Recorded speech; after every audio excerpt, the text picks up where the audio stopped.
Good morning, Mrs. Harper.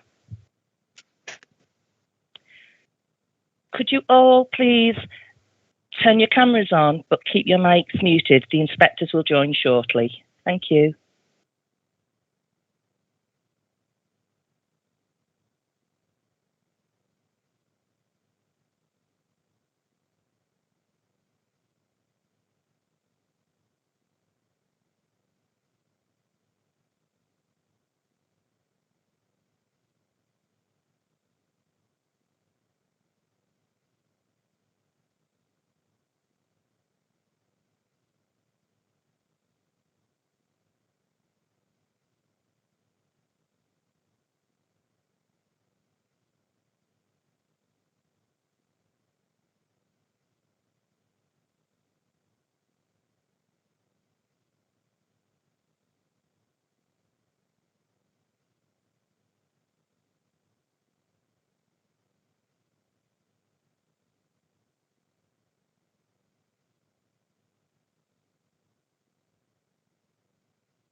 The inspectors have now joined the meeting and will take over. Thank you.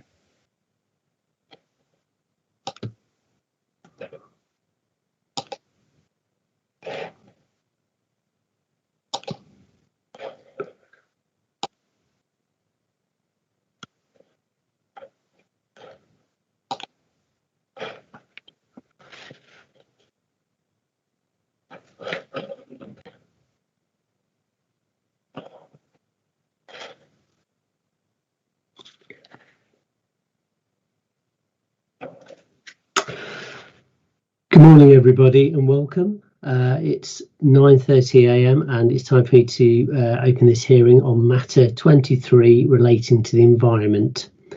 My name is David Troy. I've been appointed jointly with Caroline Malloy to hold an examination into the soundness of the Halton delivery and allocation to local plan and to produce a report of my conclusions and recommendations with regard to the soundness. Before I begin, can everyone hear and see me? Thank you. As the majority of you had already attended previous hearing sessions on this plan, I do not intend to go through the full formal introduction, but cover a few housekeeping issues. So could everyone just ensure they have their mobile phones either switched off or on silent when the hearings are in session? During the hearing session, if basically keep your cameras switched on for the entire session, if possible, with your microphones muted until you're invited to speak. We shall invite people to speak at a particular time, but if you have something to contribute at a particular part of the discussion, please indicate you wish to do so by raising the raised hand function on Teams. Does anybody have any procedural questions at this stage? Okay, thank you. If we could just ask the council then just to introduce himself, if you could please. Good morning, sir. I'm Alistair Cross, head of the planning policy team here at the council. Thank you. A very good morning, sir. Piers Riley-Smith of King's Chambers. I'm instructed on behalf of the council. Good morning, sir. I'm Catherine Brindley. I'm the Principal Planning Officer within the Planning Policy team at Halton. Thank you. Good morning, sir. I'm Anne Weyers. I'm a Planning Policy Officer at Halton Council. Thank you. Good morning, sir. My name is Jonathan Farmer, Service Manager Highway Development at the Council, representing the Lead Local Flood Authority. Good morning, everyone. I'm Tim Gibbs. I'm the Director for Planning, Highways and Transport at the Council. Morning, sir. Andrew Plant, the Divisional Manager for Planning and Development at the Council, and that's all of the Council team, sir. Okay, thank you very much. I'll just go through the other participants I have on the attendance list if I could. So, Mr. Lloyd, if you could just introduce yourself, please. Morning, sir, and everyone. I'm Mike Lloyd, Planning Consultant with Berries, representing Moore Parish Council.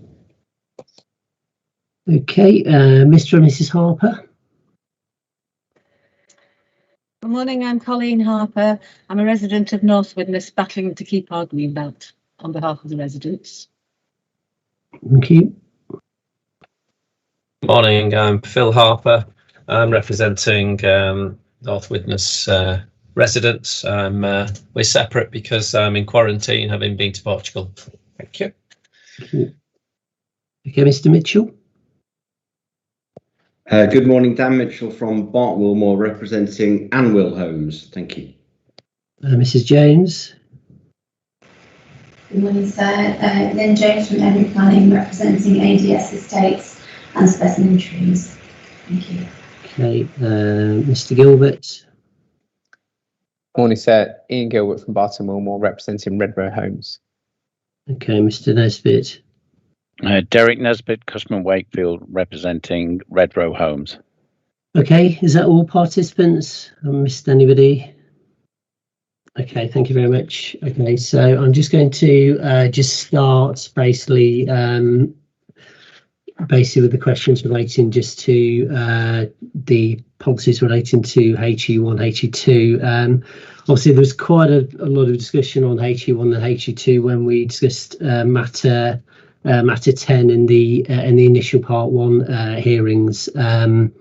So I'm not intending to go through basically these particular policies in a great deal of detail. There's one or two points I just want to pick up, but in terms of just the in terms of part 3 of HE1, policy HE1, I'm aware Mr. Gilbert wasn't basically present, I think, at that particular hearing. I know he's just raised a particular point in terms of the basically the hierarchy, different tiers, and just potentially the contributions or reference to protection of ancient woodlands and ancient trees. So I just wanted to pick up that particular point, because I feel probably we have gone through this particular element of the policy already, but just if we could just probably ask Mr. Gilbert to make comments on that and maybe just get the council to respond, please. Thank you, sir. I wasn't actually intending on raising this point today, sir. Okay, that's fine. But it's set out in, excuse me, sir. It is set out in the first part of our matter statement.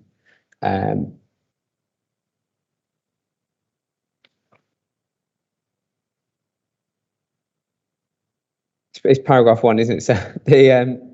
Basically that hierarchy hasn't made reference to ancient woodland, ancient veteran trees as advocated by paragraph 175 of the framework. That was it, sir. Yeah, that's fine. Yeah, I just wanted to pick obviously the council's view on that particular point, just in relation to that particular question, if I could, just because that I don't think that particular point was just picked up in our discussions when we discussed this policy in part 1. So I don't know who's going to contribute on behalf of the council today. Thank you, sir. That will be me. Okay. Ancient woodland and trees are actually covered by policy HE5, and so it wasn't to be repeated in HE1. It's covered under our trees and woodlands policy, the protection of ancient woodland. Yeah. Okay. Yeah. I thought basically that's the way I sort of saw it as a particular issue. I think it would be probably captured, I think, in the hierarchy, but I think there's a specific policy, so that's fine. Yeah. Just the other part of HE1, I just wanted to pick up, because I don't think there was really any sort of discussion really when we discussed policy HE1. Was basically part 10 relating to the high quality agricultural land, the approach taken there. Basically, I just direct this question maybe towards the council then, is the approach to development proposals involving the loss of best and most versatile agricultural land consistent with paragraph 170 and footnote 53 of the framework? Is the policy effective in relation to that particular part of the policy? I'll get the council to respond, please, first. Yes, thank you, sir. The council considers that the approach proposed by the council aligns with NPPF, para 170 and footnote 53. We had discussions on in previous matters and discussed on a site-by-site basis the sustainability of the sites proposed for development and evidenced by the sustainability appraisal and site assessments.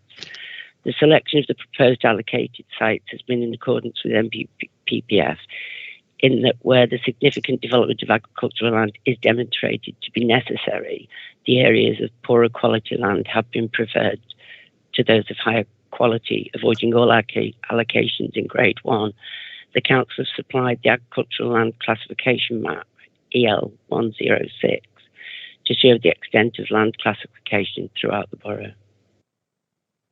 Just picking on that point of significant development, I suppose the word significant development isn't referred to within part 10, and obviously footnote 53 specifically says where significant development of agricultural land is demonstrated necessary.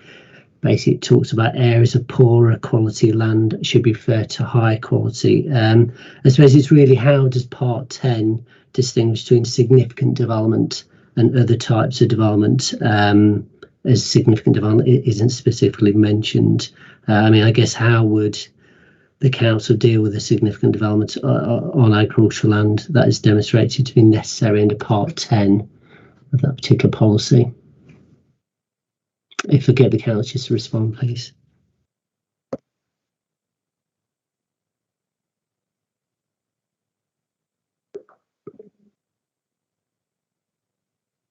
Sure, I think in terms of the part 10, obviously it's looking at that irreversible development of open agricultural land will not be permitted. I think that would be the starting point that we would use. And then obviously in terms of significant development, assessing what those impacts would be. But if you think the wording needs to be further considered, the council's happy to do that, sir. Okay. If we just get some views from the developers just on this particular point, if there's any comments to be made at this stage. Any of the participants want to raise any points on this particular part of the...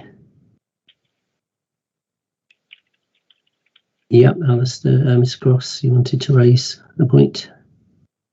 Yes, it was just a very minor point, sir. It's just basically to point out that the remaining agricultural land within the borough, I think, is entirely either also covered by the Greenbelt designation, safeguarded land, or is actually proposed for development in the allocation plan. I think there's very little agricultural land as such that's not covered by other designations. Possibly, I see a few paddocks and what have you in the urban area, but it's questionable whether they would be classed as agricultural. Okay, well, I think there is agricultural land, I guess, within the obviously areas around Holton. So it's just obviously really, I guess, really obviously the actual approach, I guess, in the MPPF, it obviously does pick up on the issue of distinguishing significant development. Also, it looks at areas of lesser value against preferred, basically directing it to areas where there's lesser value based in terms of significant development. So I think if the council could probably just look at the wording just in relation to how it relates to paragraph footnote 53 and basically the paragraph 170, just in relation to distinguishing between significant development and other types of development. So if we could just look at that particular issue as an action for us in terms of that particular part of the policy, because it doesn't sort of come out in terms of obviously the way the policy is worded at the moment. So thank you.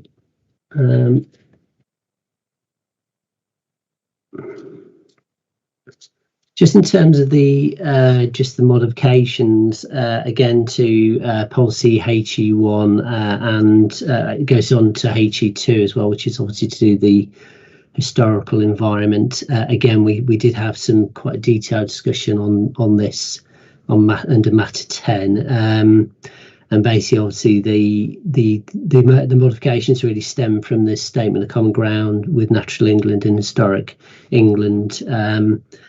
So I'm not, again, intending to cover these in any detail, but if there's any participants wish to pick up any points in relation to the modifications, particularly those that maybe not have been present at the previous hearings, if there wants just to raise any comments at this stage in relation to these particular modifications.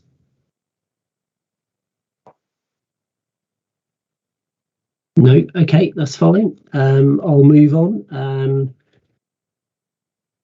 I've got no further questions on those particular policies. So just going to move on to the policy HE3, which is to do with waterways and waterfronts. And again, I've just asked the council basically just to give us some background in terms of whether this particular policy provides the appropriate policy framework for contributing and enhancing the character and landscape in the main waterways and waterfront areas in the planning area, and the local environmental conditions such as water quality and water resources in accordance with paragraph 170 of the framework. And if I could just ask the council just to answer that question, please. Thank you, sir. Policy HE3, one of the defining characteristics of our borough is its unique waterways and waterfronts.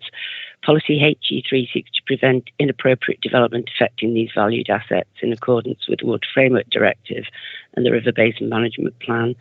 The policy complies with MPPF paragraph 170 through the protection and enhancement of valued landscapes, biodiversity, tourism and the historic environment. This included making the most effective use of land and using existing uses to implement sustainable modes of transport and green infrastructure. Okay, and just in terms of the coastal management change areas, basically that are obviously dealt with within this particular policy, do you think it's clear, obviously, to decision makers, developers, and areas what is required in those coastal change management areas, and are they clearly defined, basically where they are and what where the information can be found on how the policies apply?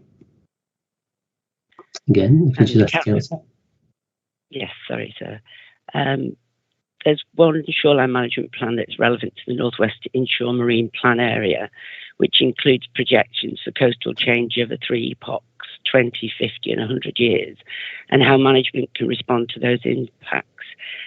The coastal change management areas are defined in MPPF, and the coastal part HE1 Part 9 seeks to ensure that those areas identified on the policies map is in accordance with paragraph 166 to 169 of the MPPF and draft Northwest Inshore and Offshore Marine Plan.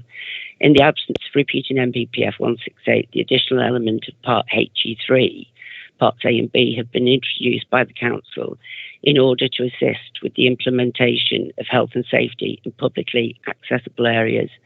For example, Pickering's pasture is a publicly accessible area on the waterfront, and should an application be submitted for any proposals to improve safety in the area, the council would have a mechanism in which to assess the proposal. Having looked at the justification to the policy, the council are proposing additional explanatory text with justification to ensure it is clear what constitutes the CCMA and the requirements of MPPF paras 167 to 168.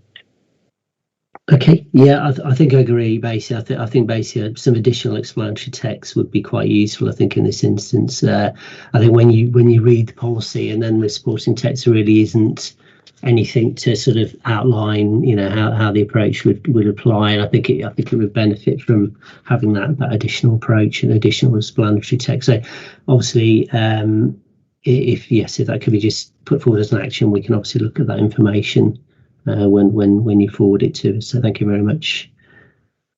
Just in terms of there's a modification which I noticed. That's again, it's come through the statement of common ground with the Environment Agency, and it's basically to do with the very first paragraph of policy HE3. So, and it's also covered in your the council suggested changes document PSD05. I guess I think what I can see is basically it's obviously whether that's necessary in the interest of soundness. I think essentially what it does is it removes the wording where appropriate and on the second line of the policy. And I just wanted to get your view really on whether you consider that's appropriate or is it in the interest of soundness that that particular change is put forward? Just get your comments on that. Thanks.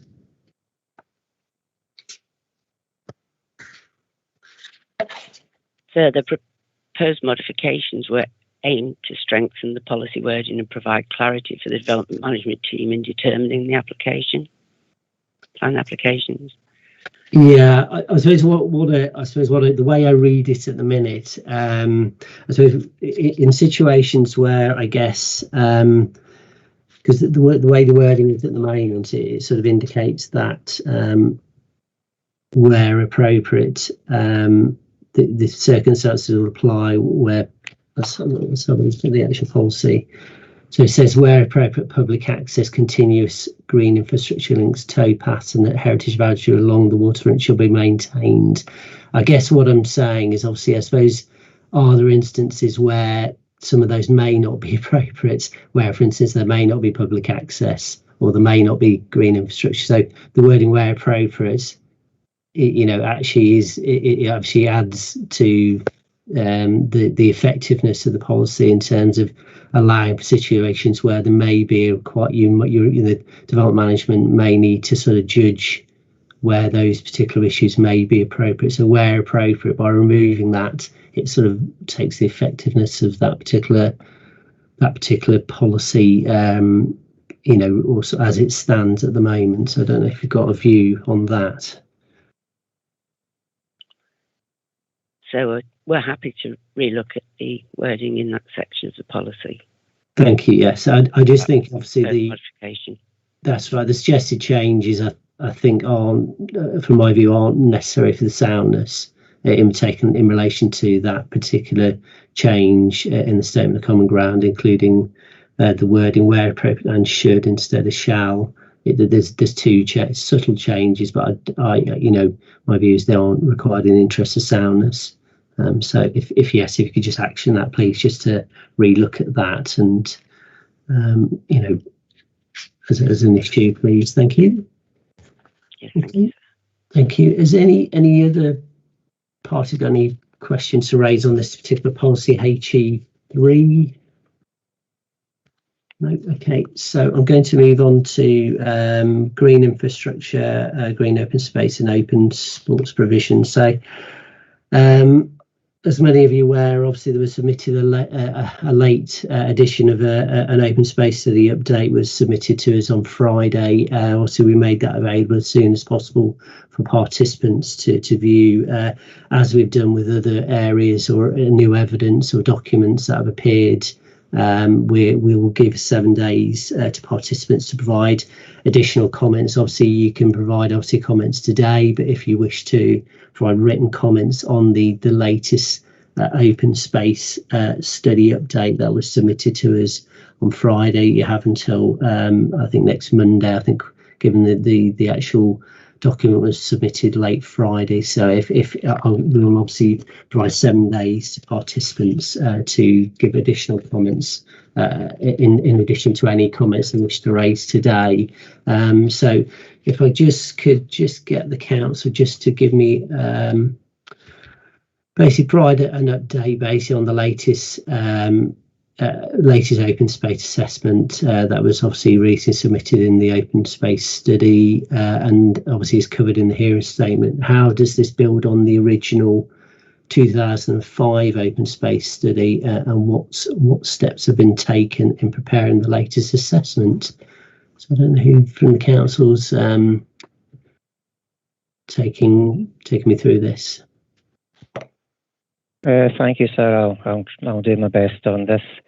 The council had a full open space study undertaken by PMP in 2005. That looked at both the potential for quantitative standards and qualitative standards. The qualitative information fed into Work River Landscape Services but was not incorporated in any way into the previous plan. The quantitative standards informed the Unitary Development Plan and the subsequent Open Space SPD. The Council has undertaken a refresh of the site supply of the open space across the borough and updated the standards in relation to the more up-to-date population figures. I think we have stated in our matters statements that the previous study used geography based on area forums, which were groupings of 3 Borough Council electoral wards. The Borough Council, the warding arrangements changed as of May this year, and the Council hasn't yet decided whether it's going to establish or re-establish area forums on new geographies. So at the moment, the geography for the update of the Open Space SPD is still up in the air. But to say at present, we're looking at applying standards across 2 areas, so across the area north of the river, which was Short Anglesey, Widnes and Runcorn south of the river. In terms of the change in the actual supply of land, we have seen an increase in the amount of land captured in this study, effectively as the previous study did also include a qualitative assessment, so as individual sites were visited and assessed on the ground. We think there was a sort of a notional threshold below which they didn't go. So the previous study didn't capture a lot of amenity green space within the existing residential neighbourhoods. We've sought to basically be a bit more comprehensive as a desk-based study to capture more of the amenity green space, as that is provides a valuable service, a valuable contribution to the local populace. We have provided data in our document PSDO22A, which basically gives the previous figures from the original study as updated in the SPD. It gives the total supply of identified land for the various typologies identified in the update, and then in the last section we basically provide the figures after you take off the areas that are proposed for development within the DALP. So that would be the residue that would be left.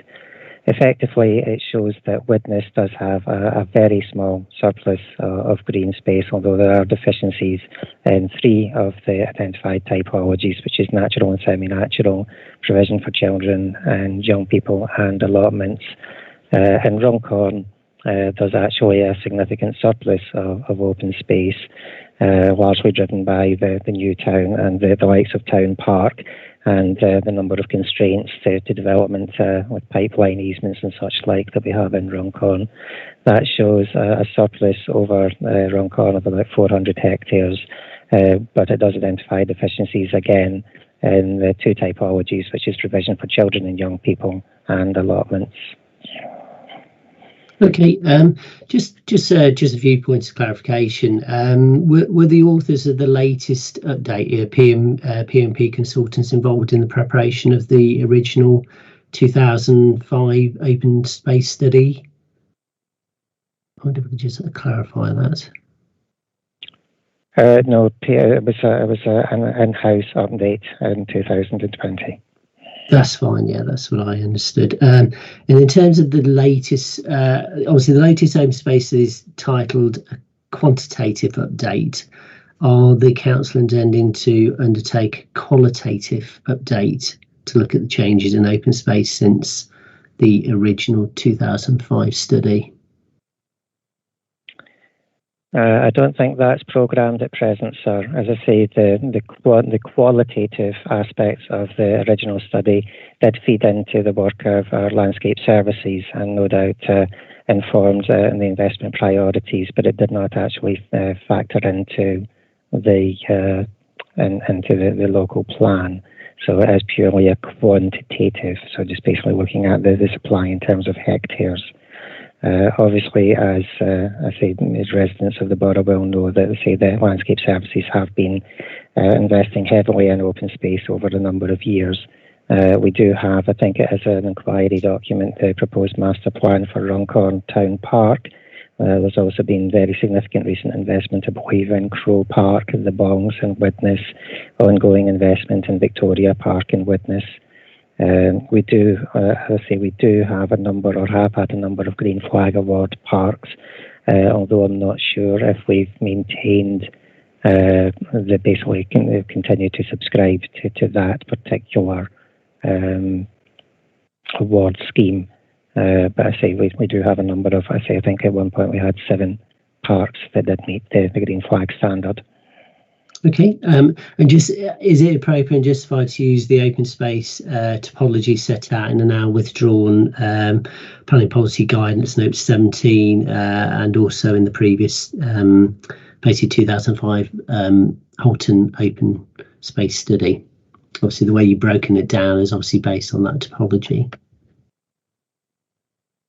Yes, sir. We feel that it does provide a reasonable disaggregation of the different types of use and the different services that they provide to the local populace. We have obviously retained those. It gives the continuity with the previous study and the previous policy, and we think it is still appropriate. Okay, and is the methodology used to capture the loss and gains in open space, including the areas of incidental green space within the existing residential areas not captured in the previous 2005 open space? Are they sufficiently robust and justified? What approach is that taken? Yes, sir. I say obviously with the advances in digital mapping and aerial photography, we have been looking at a comprehensive land use map of the borough and identifying areas of open space. We have also had recourse to operational data from our landscape services, particularly in terms of trying to identify equipped children's play space. We do have the added complication that a number of areas are not actually operated by the council's open space services. That the significant areas are controlled by the registered providers. So the combination of operational data, aerial photography, digital mapping. I say we're looking at a comprehensive land use map of the borough. So we do feel that it is robust and has captured all the significant open space. Okay, and is the recategorisation of a number of sites, particularly the sites around Sandy Moor area, which were classed either as green corridor excluded from the previous 2005 open space study, but now classified as green amenity space, is that sufficiently robust and justified, do you think? Yes, so again, I say looking at the definitions from the previous PPG in terms of what constitutes amenity green space, and the definitions for children's play areas, effectively it sort of advises that the amenity green space for sort of kickabout areas should be about 100 square metres, 10 metres, 10 by 10. Some of the green corridors identified, including like the ride that runs through the centre of Sandy Moor, which has now been categorised as amenity green space, is 40 metres wide with a footpath down the middle. So it quite clearly provides open space that you would expect would provide amenity function for particularly children living in the adjacent housing. The other sort of structured landscaping, particularly to the western side of Sandy Moor, again, it's whilst it is sort of linear and provides a function of linear parks, again, there are wide areas of open grassed areas within those that provide sort of like kickabout function. There are equipped children's play spaces located within the middle of those areas. So again, we're confident and satisfied that they quite clearly do perform the function as amenity green space. Okay, and just in terms of obviously you've used then just before I open it out, basically the assessment, do you think the assessment identifies specific need in terms of quality and constated deficiencies and surplus of open space in the local area as required by paragraph 96 of the framework? Yes, sir, we believe that it does. Okay, I'm just going to, Mr. Harper, you've got your hand up, and then I'll open it out really if there's any other views really on the latest piece of work, if people want to make comments on that at this stage. So yeah, Mr. or Mrs. Harper. Yes, thank you very much. The comprehensive land use map, what did that say for Wilmere Lane playing fields? Because all the maps I can see on the Holton local plan site say that it's public use, but actually it's not anymore, it's private use. It makes a big difference to the assessment. Oh, you would think it would make a big difference to the assessment for area 4 and 3. Could you tell me what it is, please, Mr. Cross? Yeah, if we could just pick up that specific point, actually, just was, if you could, Mr. Cross, if you're aware of that information, please. Yes, sir. I believe that I say the status of Wilmere Lane playing fields was picked up at a previous session, and the issue of it being shown on the policies map as notation A playing fields was challenged, and said that now that it has recently been leased, given a long-term lease to a private club, that notation should be changed to a B to say playing fields private, and I believe that was agreed. The open space typologies, the previous study did look at playing fields, did include playing fields in the typology. We have included those, I say just by way of update. But obviously, I say there's the issue of playing pitches is now dealt with through the playing pitch strategy and not through the open space study. So I say we provided the figures just by way of comparison, but I say it's the final table where you can see that they are clearly excluded or dealt with by the playing pitch strategy. So no, the simple answer is no, they haven't contributed towards the figures in the latest table. Okay, Yeah, they're dealt with obviously by the playing pitch strategy, which is a separate assessment. So, okay, Mr. Mitchell.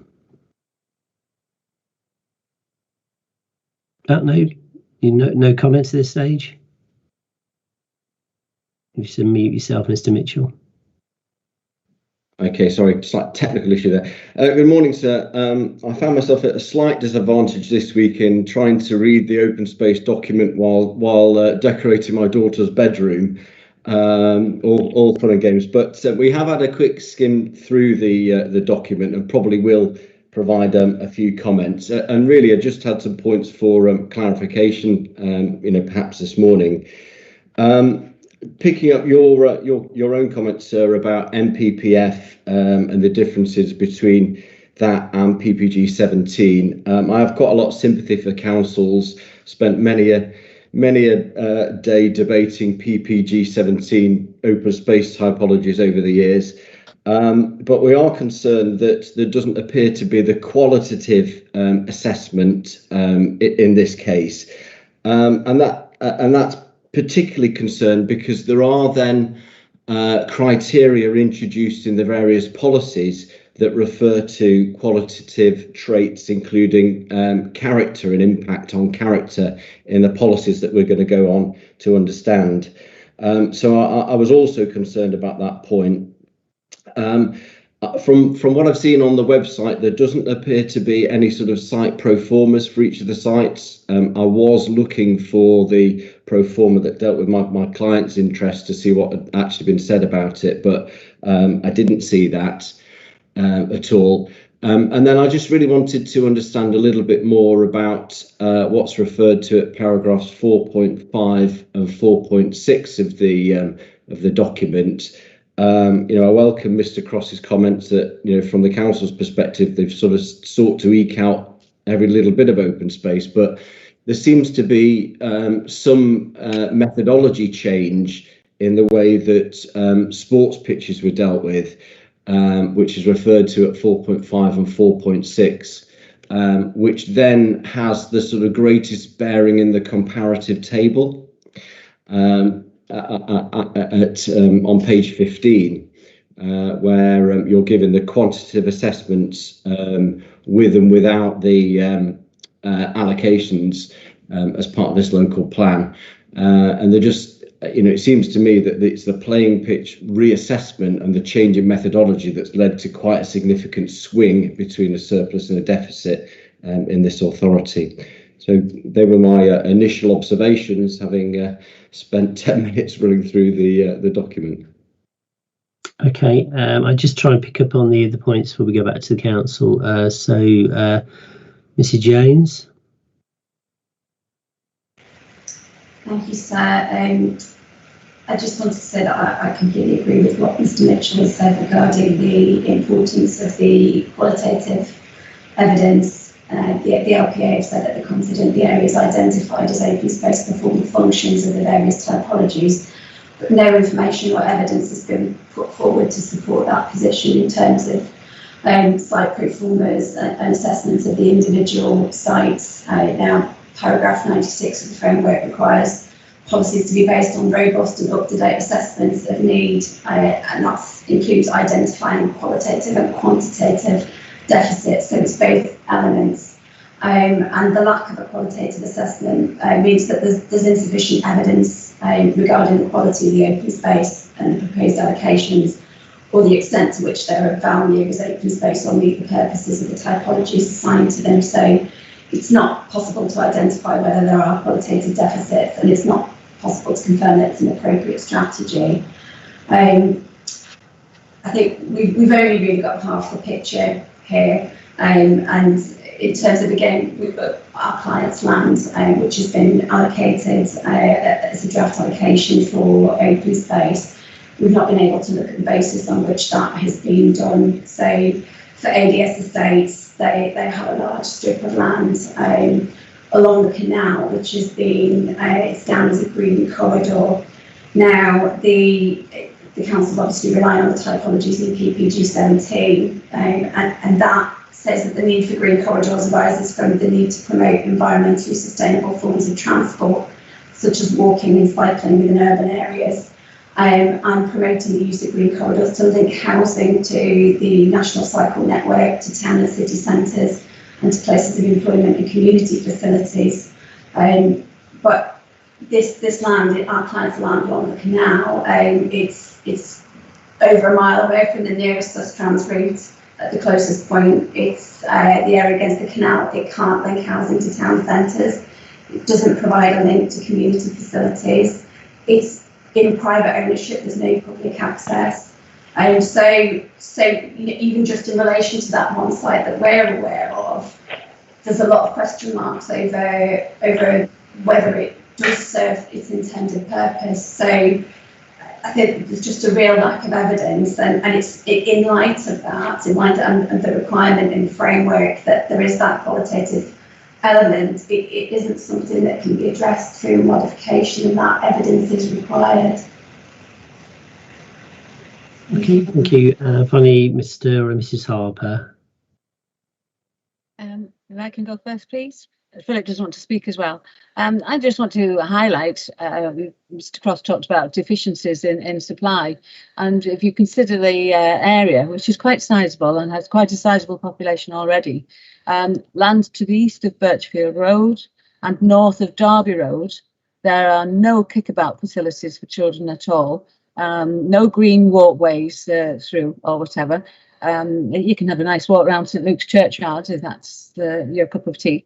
And now there's a plan for all these extra houses, but there are no kickabout facilities and no very, very few amenities for children. I know because I had to take my grandsons, and we travel to Runcorn, we travel to various places trying to give them somewhere to play. Obviously Victoria Park is a great one, but that huge piece of land there with no facilities at all, and the plan is to actually add even more houses, which is pretty shocking, really. Over to you, Philip. Thank you. My comments relating to PSD 022A. First of all, on outdoor sports facilities, the comment in the actual on page 31 from the report says, although overall level of provision are about right, many of the sites are inaccessible. So what you basically got from a view from above is you can see some green outdoor sports facilities, but they're all internal. Most of them are actually private. So is that counted as outdoor sports facilities? I don't know whether it is. It certainly isn't available to the public. Now, if we take for area Forum 3, which is quite a wide one, but it's Farnworth, Birchfield and Holton View, and is the one that's identified between the two years 2005 and 2021 as being the most increase in numbers of people, which is 5,000. Plus that's the area that's going to have another 1,000 people from the release of Greenbelt land. There are no, and I mean no, outdoor sports facilities that are available to the public in the whole of that area Forum 3. What the council could I just, Mr. Harper, could I obviously I do want to try and concentrate really just on the open space assessment of it at this stage. I will move on to the actual the issue of playing pitches and indoor space. There is obviously a separate study, so I'm conscious that your actual questions, if you could hold fire on them just for the minute if you could. That's fine. Yeah, I appreciate that. If we could just get the council just pick that up maybe when we discuss the playing pitch strategy, which obviously I will come on to now, but we will come back to that point. But you'll have an opportunity then just to comment. Thank you very much. Okay, I think there's one other thing on the provision of children, and there's a statement that there's some shortfall. It specifically says overall provision deficiency in the report. So I mean we're it's about words, is it? Some shortfall. There's some shortfall in natural, primarily in AF3. You'd be interested to know, which is the area Forum 3. So it's the words. There's not much. It's not much to do, which is the stance from the council. Whereas actually, when you look at the details, there's certain areas that do need some action. Thank you. Okay, thank you very much. Okay, could I get the council to come back on the various points that have been raised by the participants, if I could? If basically, obviously, the issue relating to the qualitative assessment, the underlying profiles in relation to the actual individual sites, the issue of the justification of the green corridor on the land that Mrs. Jones's client has referenced. I think those are some of the main questions. Plus, obviously, Mr. Harper's comments just about the shortage of, I think, children's play area facilities in basically in the areas that he's mentioned. So, given that particular aspect is picked up in this particular open space assessment, so I've just asked Mr. Cross. Thank you. Thank you, sir. I say paragraph 96 of NPPF covers both the assessment for open space and separately for sport and recreational facilities in the same sentence, and it says including quantitative or qualitative deficits or surpluses. It doesn't say and. So I say effectively the qualitative side has been dealt with in terms of the PPS, which I say we will talk about in a moment. As I said, this is a quantitative update. We've been quite clear this is a quantitative update. It's a desk-based assessment looking at the different typologies. In terms of Ms. Jones' point about green corridors, one of my colleagues is basically providing me the quote from the planning portal states, green corridors can link housing areas to the national cycle network, town and city centres, places of employment and community facilities. It then goes on to further say, they help to promote environmental sustainable forms of transport such as walking and cycling within the urban area, and can also act as vital linkages for wildlife dispersal between wetlands and countryside. So they do also perform sort of like a wider green infrastructure environmental function as well. I'd say obviously we will consult on the typologies. It'd be interesting to see what typology that Ms. Jones' clients feel that the area falls within. In terms of children and young people, I say yes, obviously, and particularly with regard to Area Forum 3, I think the study that we do discuss, I think, and we make reference specifically to Area Forum 3, and in terms of the surpluses and deficits, and in terms of provision for children and young people, I believe that the deficit hasn't improved, but it hasn't increased, and that's against the backdrop of, as Mr. Harper points out, significant population growth within that particular area forum. I should note that there have been 2 new equipped children's play spaces provided through the development management process within Area Forum 3, and I believe a third, which is basically just immediately on the border of Area Forum 3, as part of the development management process in relation to new housing developments. Obviously, the policies and the plan seek to ensure that new developments do not create or exacerbate existing deficiencies, and where they are likely to, we seek compensatory provision. And I say that shows that, with regard to children's play space, that is working. The policy it's not appropriate for the policy to seek to address existing or pre-existing deficiencies. It's not for new development to meet, to provide sufficient to meet a pre-existing deficiency, just to meet the needs of their particular proposal. Okay, just the other point was, I think, obviously relation to it's more to do with the background information, to do with the individual assessment of why specific areas, for instance, Mrs. Jones's client's land is been identified as green infrastructure, and obviously other areas. How is there any background information, assessment profiles that obviously we can. Obviously, can be submitted or shown to show how that decision making or background or methodology was undertaken. As I say, sir, it's a GIS-based, desk-based assessment. If it would assist, we can generate pro formas for the number of sites. It will kill a few trees. It'll probably run to 1,000 or so pages but we can produce pro formas that show the boundaries of the individual sites, assess the categorisation, what group typology they're proposed to be included within, if that would assist. I think it just would get people's probably understanding, obviously as to what the process was in relation to the individual sites. I think it would help.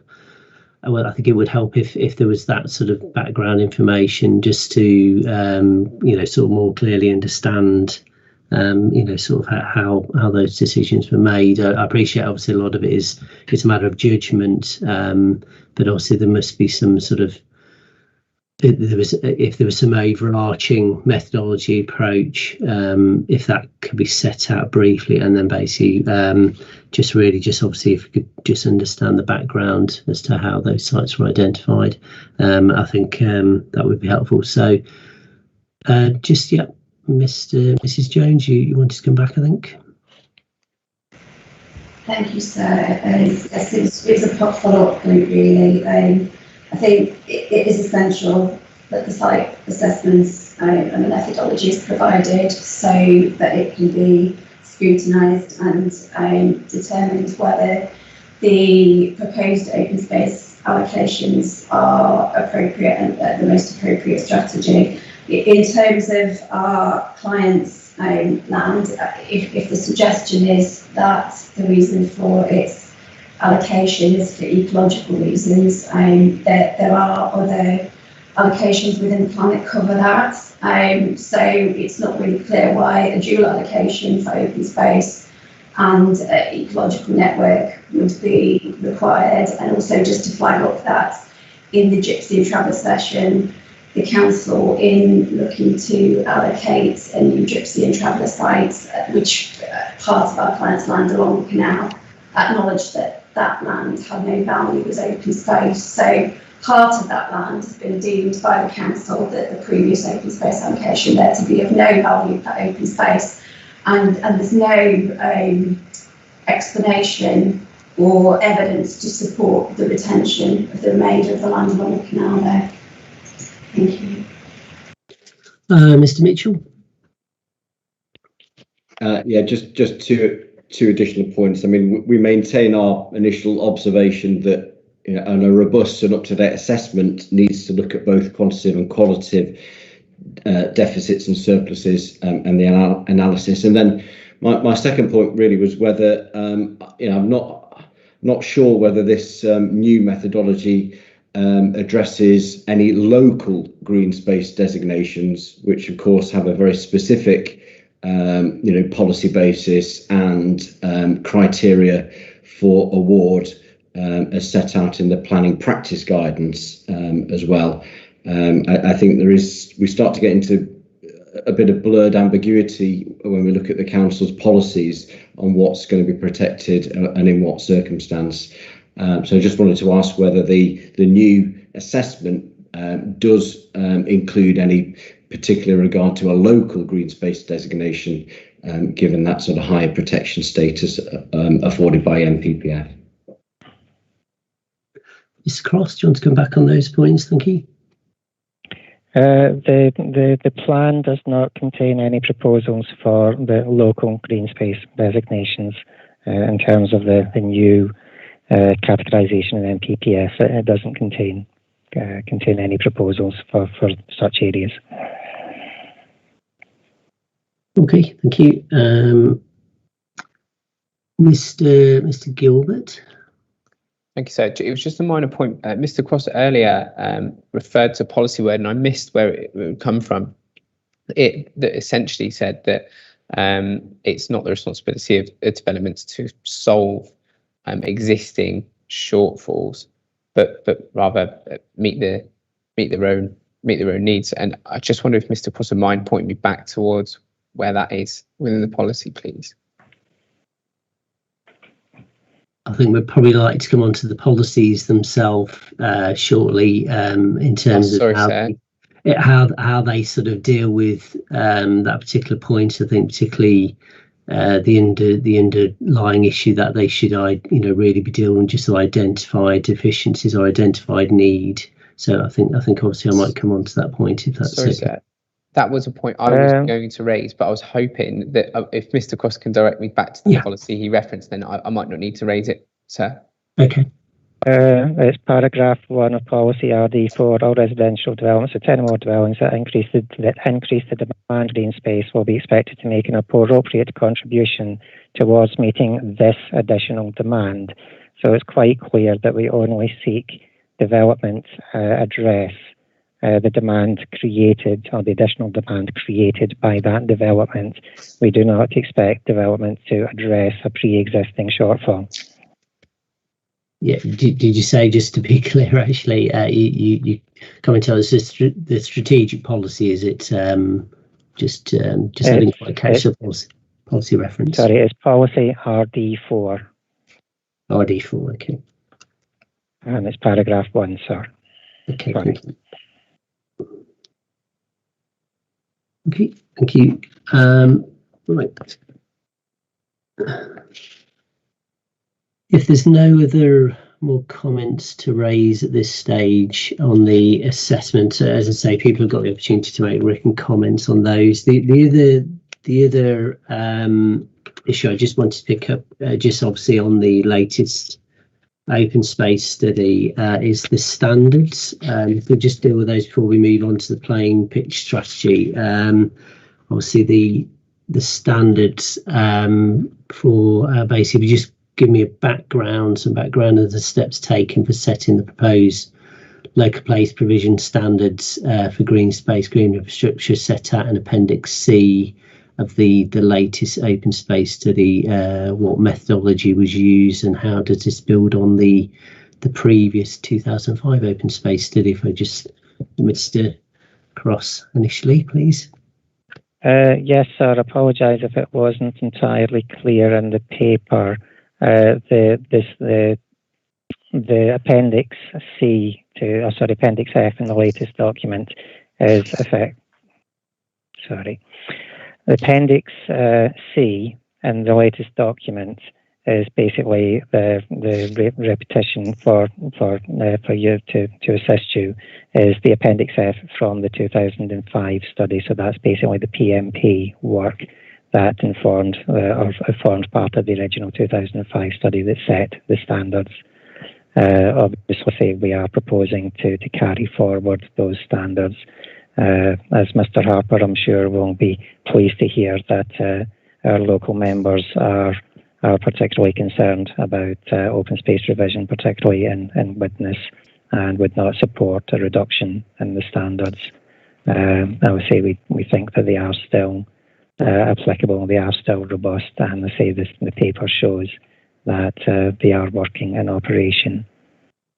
Yeah, I think my difficulty was Appendix F was not in the version of the open space study on the examination website.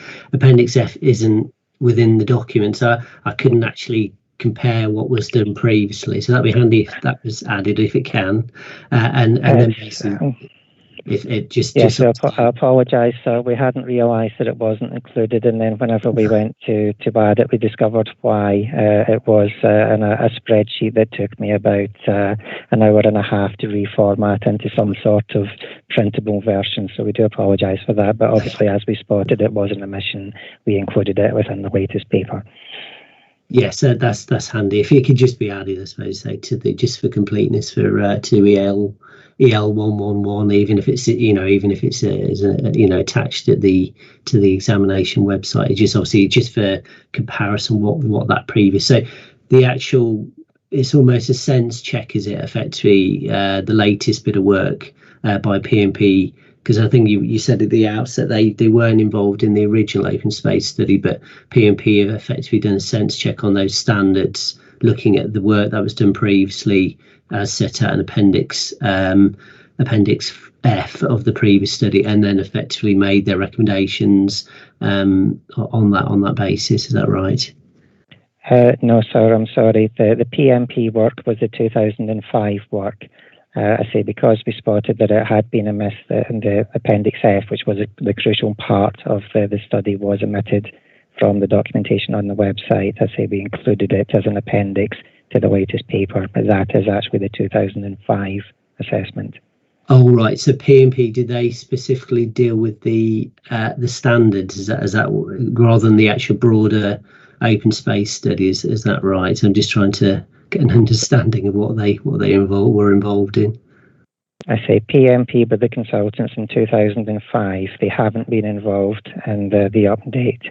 The 2005, obviously, I say it looked at the comprehensive study, looking at, I say, the main the open space typologies, but also, I say, the playing pitch, because the guidance was looked at together at that time. I say because the appendix, the crucial appendix, had been missed from the documentation on the website, I included it within the TSD 022 for completeness, so that was available to the examination. We will have that section slotted in to the original PMP study to make that complete. To say we hadn't actually spotted that it was there had been omitted, so we will get that corrected for you. Okay, yeah. So to be clear, they were basically involved in preparing the whole document to the open space study in 2005. Because I asked initially the question whether and you sort of gave an indication that it was done in-house, the actual open space study. But from what you're saying, they prepared the actual study with you. Is that right? Or for you? Sorry, sir. I think they might have been talking at cross purposes. The 2020 update was prepared in-house. The original study in 2005 was entirely PMP's work. Okay, right, and they've done the sense check on the they've done the sense check on the standards. Is that right? No, they haven't been involved in the 2020. They haven't. Okay, all right. So they've not been involved at all. No. Okay, thank you. Yeah, it's just obviously in terms of the Appendix C, in terms of the actual standards in terms of the way it's presented at the moment, it talks about P&P recommendations on the right hand side. I suppose it refers to basic consultation in relation to inform the standards in the latest open space study. I suppose could you just basically explain what consultation was undertaken to inform those standards that are presented in Appendix C?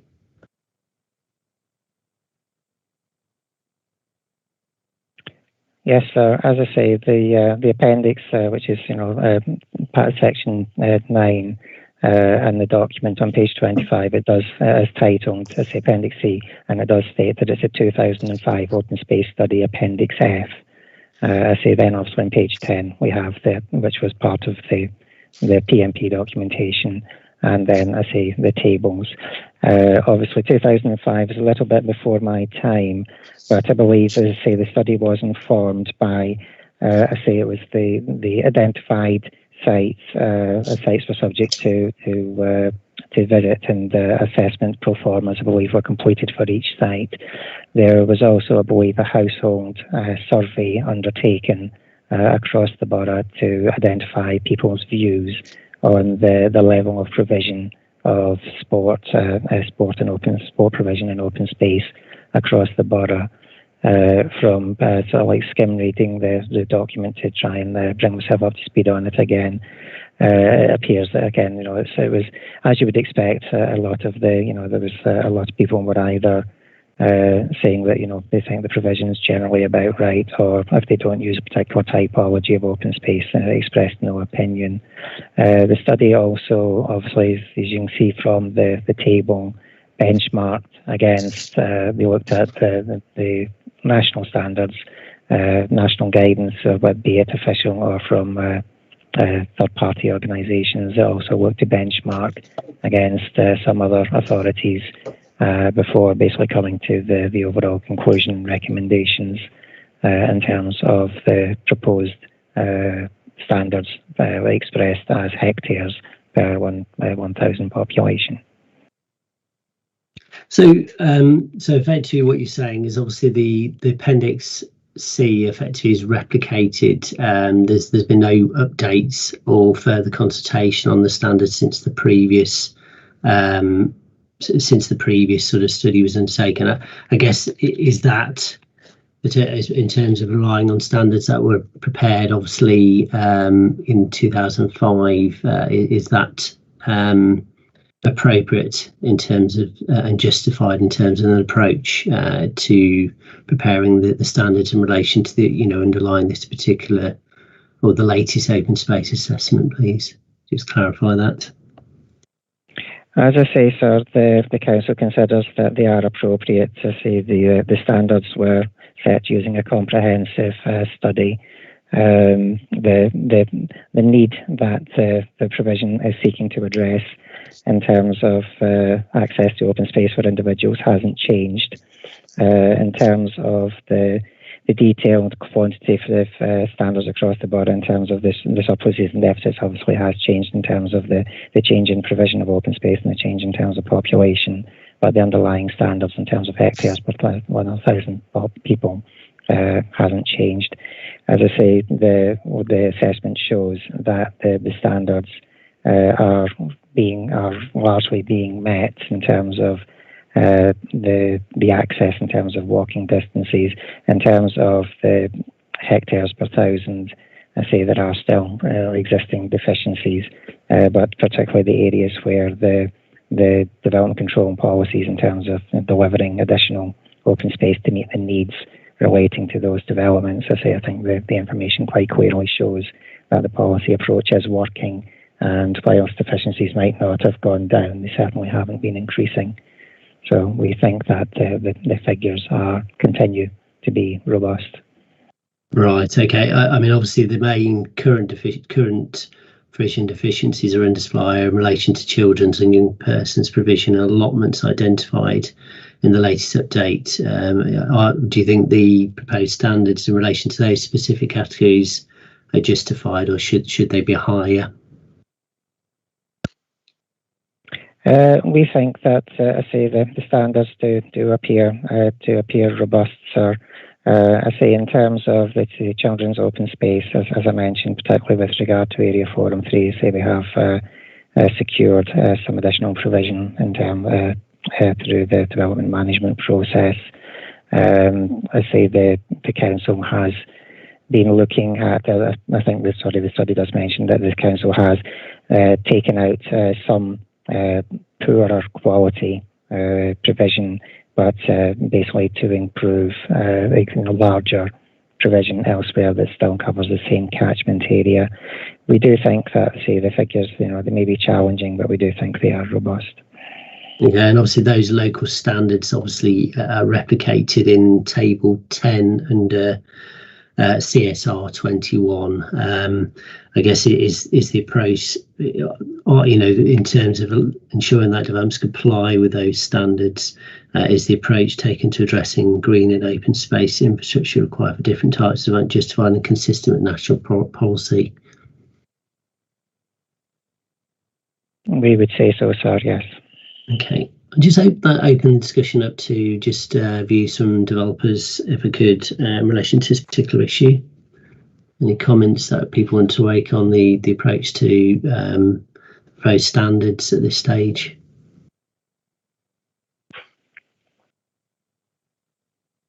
No. Okay. Thank you very much. If I just move back to just talk about the indoor and open space provision. Oh, just moving back to the standards, actually, just in terms of Mr. Cross, I think you've picked up on the in terms of the under Table 10, which you've just referred to in CSR 21.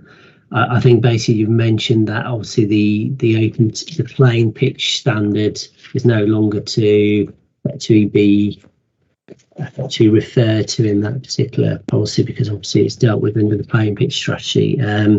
I think you mentioned that would be obviously inconsistent with the policy approach, and I think the other issue just in relation to just CSR 21, because I think this obviously it says at Table 10 and in the supporting text to CSR 21, it refers to the open space update of 2019, and I've been waiting for obviously that particular update, but I appreciate is this the update? You probably just need to look at the referencing and obviously that particular table on those particular points. Yes, sir, we'd already identified that that table refers to outdoor sports and formal playing fields, which will be suggested as a modification to be struck out because obviously they're dealt with differently than those standards are not expressed, or the provision is not expressed now as a standard for hectares per 10,000 population. So we will recommend that as modification, and we will look at the references elsewhere in the document to make sure that it is referencing the correct material. Okay, thanks. Yeah, thank you very much. Okay, I'm just going to move back to the indoor and open space, the playing pitch strategy. So if we just ask the council then just to give me some background and updates on the playing pitch strategy that's covered in the submitting playing pitch strategy or the draft playing pitch strategy of November 2020. It's PST 05 and the action plan and obviously what's covered in the council's hearing statement. Yes, thank you, sir. I'm sure Mr. Plant will correct me. I think that the version that we've submitted to the examination library did have a qualification on the front cover that it was awaiting final sign-off from the steering group. I believe that final sign-off has now happened. So I think that the document is now in its final form. Obviously, as you say, the guidance in terms of preparing or assessing the need for outdoor sports and indoor sports has changed since the UDP.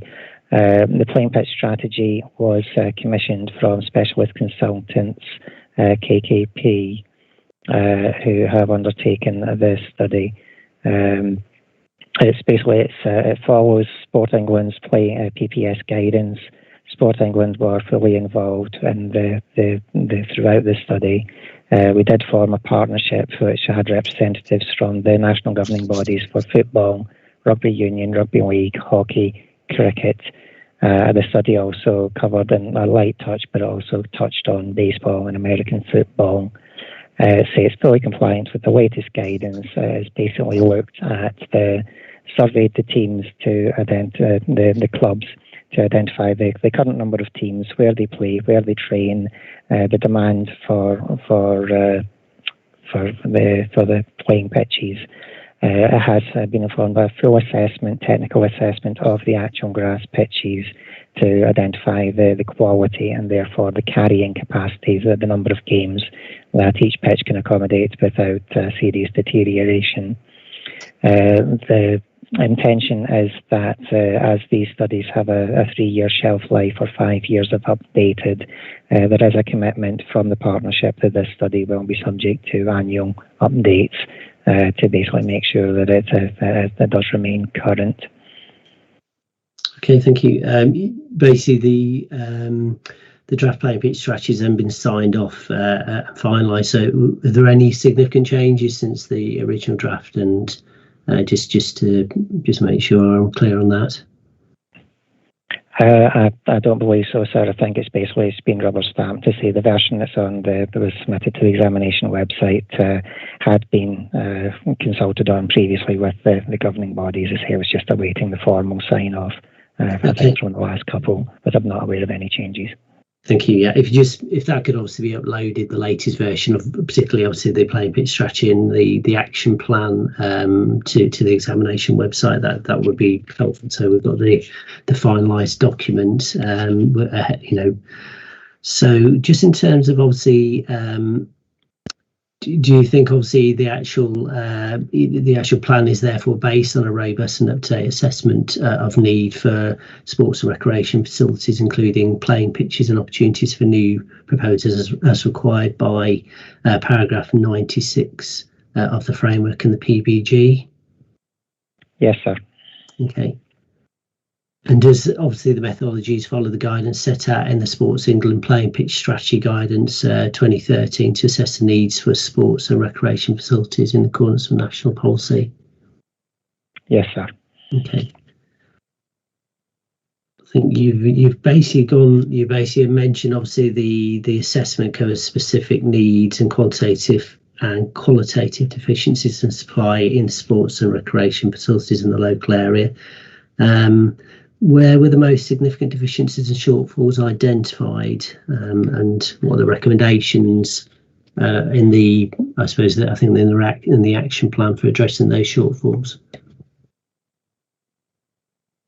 Yes, sir. I believe the study identified a number of potential shortfalls or existing shortfalls across some teams in terms of some sports and age ranges. The study overall did conclude that there was sufficient provision to meet the needs identified. I think there are a couple of sites that basically they've been lying fallow. I think both in council ownership and the action plan does basically recommend that at a certain point there may be a requirement to bring those sites back into active use. I think there was also proposals that certain sports may be reintroduced to a site. I think for the most part we sort of have football sites and rugby sites and never the twain shall meet. But I think there was proposals that some sports would be accommodated on sites that they weren't currently accommodated on. The overarching driver, I think, for demand, however, I think the study, and I think it was also in the previous study, is the issue of training. And effectively it's providing an alternative provision so that the clubs don't have to train on their competitive pitches, and so there's the demand for AGP surfaces, and I think that is in the action plans identified a potential couple of opportunities to basically provide new artificial grass pitches. I think there was also issues around hockey in terms of their current provision. Their current pitches are long in the tooth. I think usually it's assumed that the surface has about a 10-year shelf life, and a couple of the sites for hockey are getting a little bit old and potentially in need of replacement or resurfacing, and that was identified as a requirement. The study itself, I would say, in terms of how we deal with it and the plan, it does, identify some potential growth, and I think it's important to note the different types of growth in this study.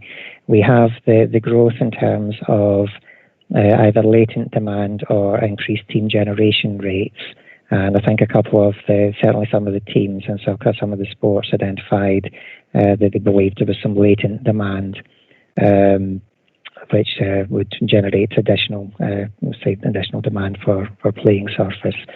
There's also the population demand, and as been discussed in previous sessions, the actual demographics of the borough, whilst the population is growing, the growth is primarily in the older age ranges, so it's not in the teen generation age ranges. So actually for a number of sports, I think for most sports, the numbers of population within the teen generation ages is actually projected to fall. So the plan is not seeking to secure contributions towards playing pitches, because the demand that's been identified has not been driven by population or additional population. It's been driven by, pre-existing latent demand or increased team generation rates. Okay, thank you. Could I just open, obviously, the discussion up to the other participants, if I could, please, if they want to raise comments now. Mr. Harper, I think if you wish to raise your comments now regarding, obviously, to the outdoor playing pitches, I think you had the comments you raised earlier, which obviously may be an issue to raise now. It was making the point that in PSD 022A, it makes the point there's sufficient. Assuming we cover it with that's part of the same thing, it's a different report, but this one is particularly saying that. Let's just get back to it. Where are we? There we are. It says, although our overall levels, this is outdoor sports facilities, although our overall levels of provision are about right, many of the sites are inaccessible. So when you look at outdoor sports facilities for a local area, does that have to be available to the public, or is it private sports facilities which are acceptable? Because it doesn't seem right to me. And when you look at as we discussed earlier, Wilmere Lane playing fields, very large playing fields, which are public council owned, but are now leased to a private sports club, and not available to the public. So in area 4 and 3, there are just no publicly accessible playing fields, which seems ridiculous. And I was wondering what was going to be done about it. So that was that point on the playing fields. I've got other points on other areas, but that's the playing field point. Thank you. Okay, thank you, Mr. Cross. To come back on that point, please.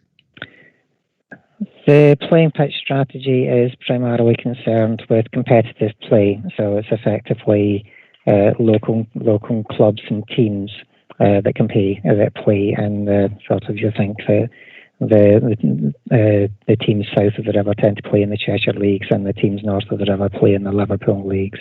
So it is assessing its need for formal play, for competitive play. In terms of, obviously, the supply of playing pitches, I think, the previous 2005 study identified a lot of the vast majority of the playing pitches were identified were on school sites, and obviously the world has moved on, and school sites now are universally secured. I think that, say, a large proportion of the schools, certainly all the high schools, are now the high schools are academies. I think there are some sites that do allow public access, but to say they are probably in the minority. Okay, thank you. Just basically, just in terms of Sports England involvement, again, just to confirm, obviously they were involved in the project steering group and have basically signed off the actual PPA, obviously the playing pitch strategy and the action plans that are correct. They've been part of that partnership, and in terms of signing off this particular piece of work.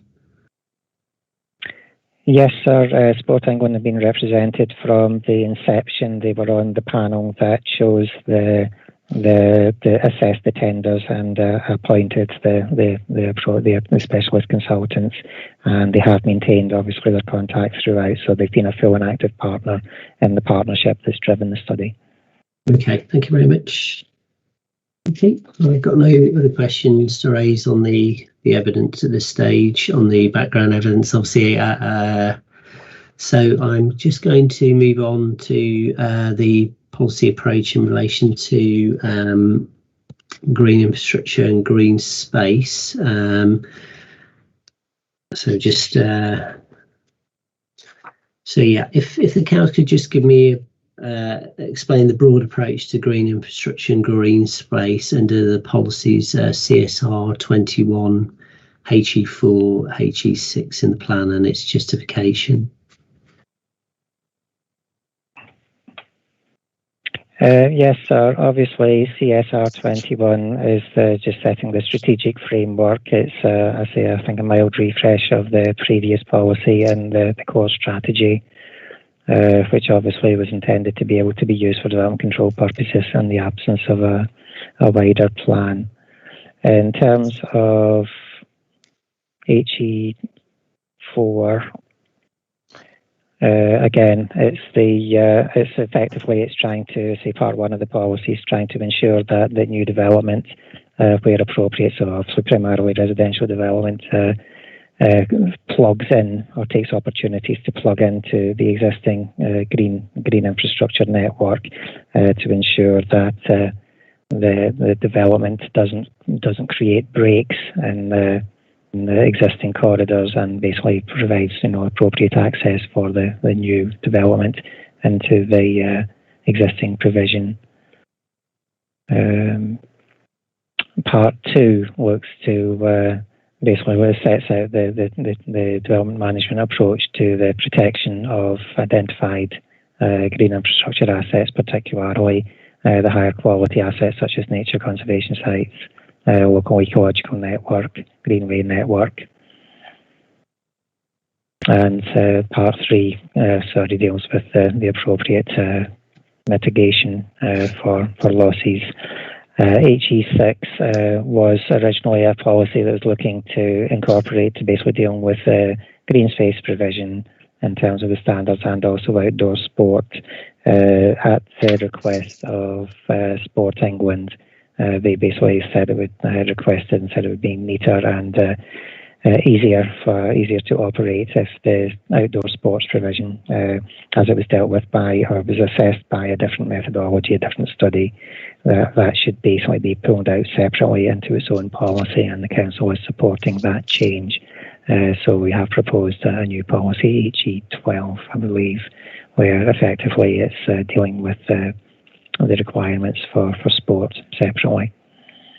Okay, could I just it's just really clarifying, just an outset really, just the difference between policy HE4 and HE6 as you're proposing. I appreciate you're separating out the indoor, but what in terms of obviously the latest bit of work, helpfully distinguishes between different types of the topology. It's really particularly in relation to part 2 of HE4. Is that what areas of green infrastructure? So if you look in HE4, there's obviously the green infrastructure are defined in the supporting text in 12.41. It lists basically the different topographies. What topographies is HE4 applying to, and what topographies do you think HE6 is applying to? Just so I'm clear in my own mind, really. Yes, sir. We appreciate that. A number of representations have been received, basically saying that the distinction between the two policies wasn't clear. We're happy to have a look at that and suggest amendments to try and separate out and make it quite clear the different aspects. I think HE4 was intended to deal, more with the identified open space typology, so the ones we've just been talking about, parks and gardens, amenity green space, and HE6 was a bit more of a catch-all. But to say yes, we appreciate that there is ambiguity, and we'd be happy to look at the policy wording for you, sir. Okay, I'll just open that up just for a discussion, just because I know there was some comments, so I'll just come back to that if I could. So Mr. Lloyd, I think I noticed you've got your hand up there. Thank you, sir. Yeah, on policy HE4, there is some concern over the conflict between the policy approach and some of the land allocations in the plan. That HE4 seems to have similar approach to policy HE1 in that it seeks to ensure development proposals on green infrastructure sites, and those appear to include the LCR ecological network, local wildlife sites. So that the policy seeks to ensure that development proposals don't compromise the integrity and value of those assets or sites, or if it does, that the loss of the asset is compensated for. As I say, there seems to be a potential conflict between the policy approach and the proposed allocations for employment purposes west of the village of Moor in the plan, which are BAP habitat, local wildlife sites, ecological network sites. Loss of the sites as green infrastructure assets with no evidence provided on the value of those sites. There seems to be a significant question over whether their loss can be avoided, mitigated or compensated for as suggested in the policy, and the lack of evidence on the sites suggests that, as I say, there's significant potential for conflict between the policy and those land allocations, and brings into question the deliverability of the land. Thank you, sir. Okay, Mr. Mitchell. Thank you, sir. I'd welcome Mr. Cross's suggestion that there's a review of CS21, HE4, HE6. I also wanted to just ask what the actual status of HE12 was, only because when I read the council's statement PSD 05, which is the suggested amendment document, policy H6 was struck through completely in there at PA 033, and then there was policy 12 included, but that was also struck through in red text and font, really. And so I didn't quite know where we actually stood on these policies at the moment and how they all aligned with themselves. From our own perspective, sir, we do have concerns about the approach. I'll just perhaps refer to paragraph 23.49 of the council statement in response to question 23.12. I'll find a page number for you, but if I perhaps just read it out, that what's happening here is the council has sought to introduce additional criteria into these policies, and at 23.49 it states that protection of green space is important to character of the area, i.e. qualitative value rather than quantitative values in 3A and 3B. So this seems to be suggesting to me that contrary to what was put to you this morning on the methodology, there are character and there are qualitative criteria that are being introduced into these policies. And I think when you look at all these policies together, we've got a rather cumbersome approach now, which is probably a hang-up from the old core strategy that's been rolled forward.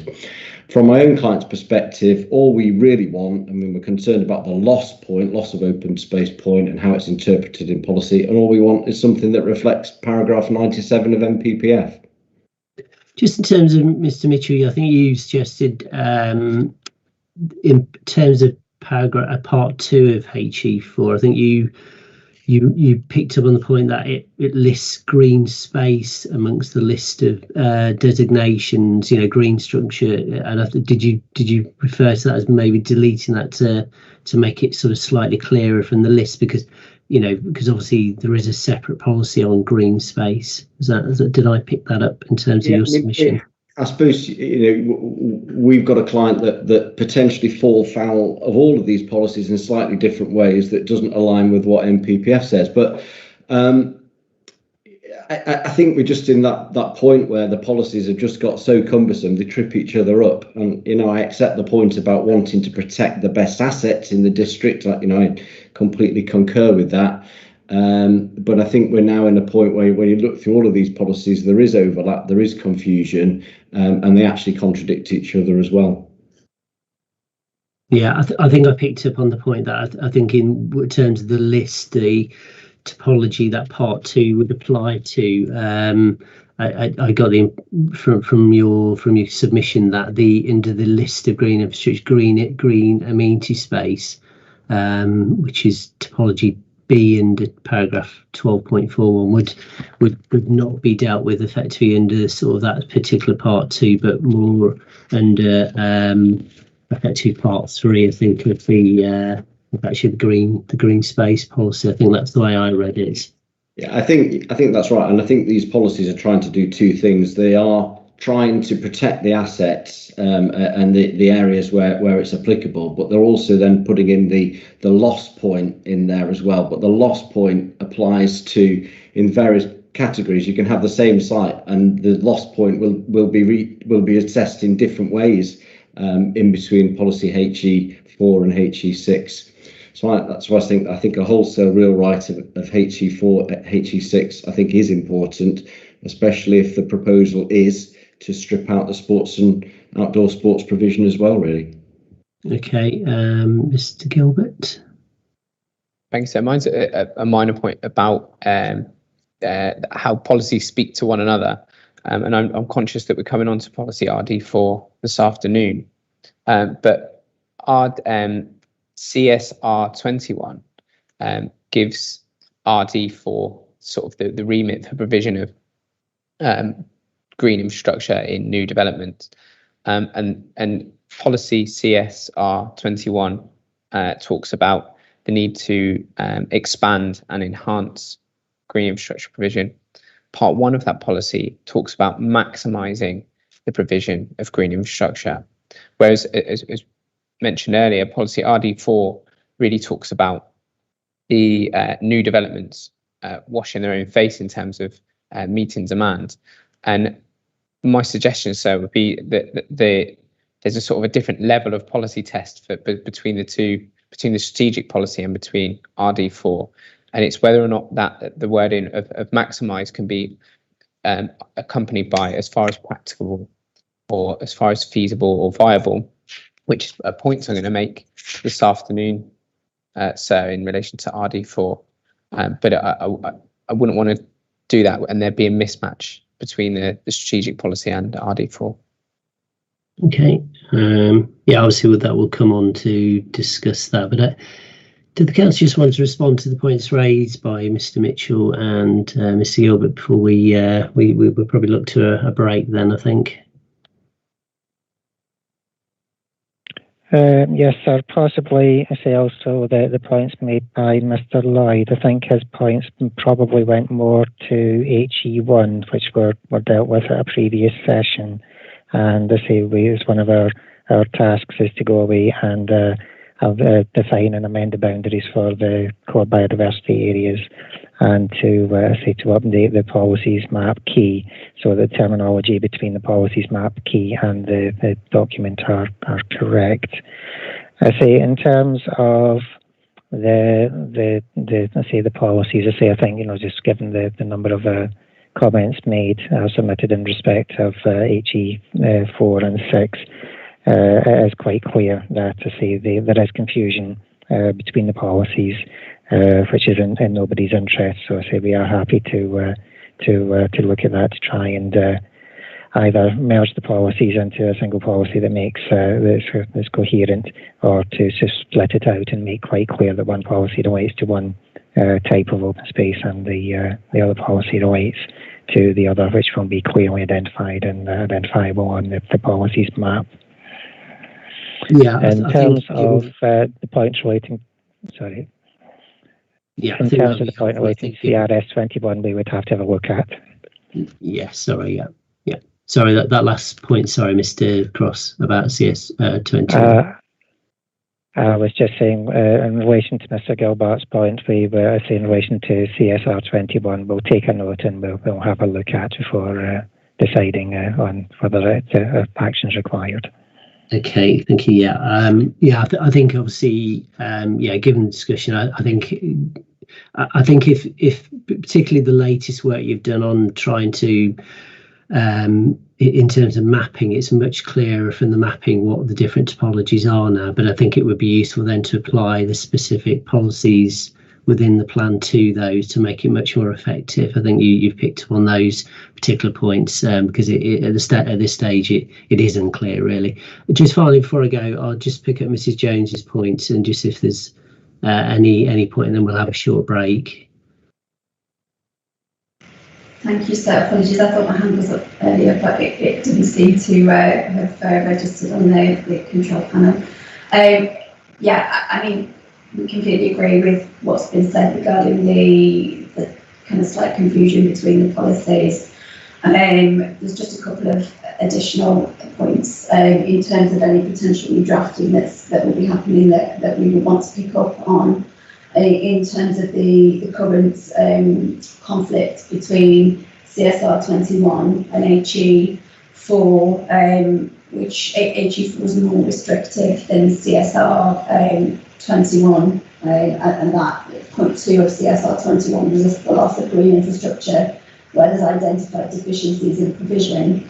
But then points 2 and 3 of HE4 are far more restrictive, and actually more restrictive than HE1.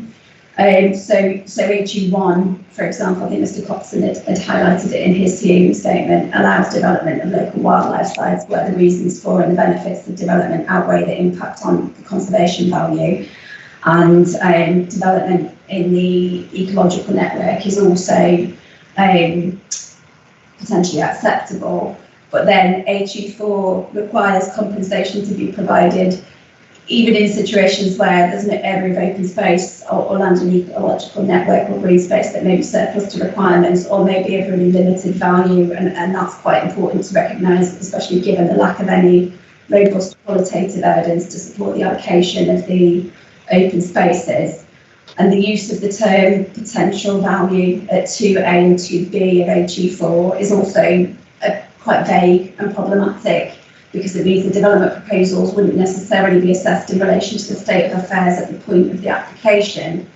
and it's really uncertain how high the bar will be set in terms of what is the potential value of the site. So if there's any redrafting, then we do think that needs to be addressed. But we would also question whether points 2 and 3 of HE4 are actually necessary, given that HE1 deals with the ecological allocations and those aspects of open space, and then there's the other elements are being split off from HE4. So it may be that actually that there is no need for a large portion of that policy, and it actually could just be condensed into HE1 and HE6. Mr. Cross, just before we break, have you got some comments just to make on those? I think basically it probably feeds into, you're re-looking at probably those particular interrelationships of the policies. Yes, so to say there's obvious there's overlap and there's ambiguity in terms of the interpretation. So we will have a comprehensive look to try and make sure that we have a concise, workable, and understandable policy. Okay, thank you. I want to do is basically we could just break then for just a comfort break for about 20 minutes till about 11:30 if we could there, please. So I just adjourn the hearing and come back. Thank you.